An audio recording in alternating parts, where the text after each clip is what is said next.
lagi? Oh, ampun, Bapak dan Ibu. Ada kalinya mungkin yang tidak bisa teruskan berbahasa.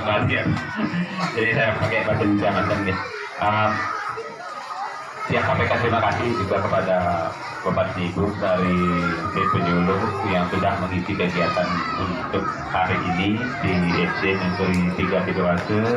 Kami dari sekolah menyambut baik kegiatan-kegiatan seperti ini, menyampaikan ucapan terima kasih, dan pada kegiatan outbound yang kita laksanakan pada hari ini mungkin anak-anak di desa Kurusen bisa mengikuti dengan baik.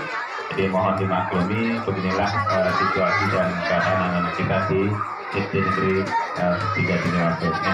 Dari siang mungkin dia bisa sampaikan kalau ada hal-hal yang mungkin dalam usaha kegiatan ini masih dirasa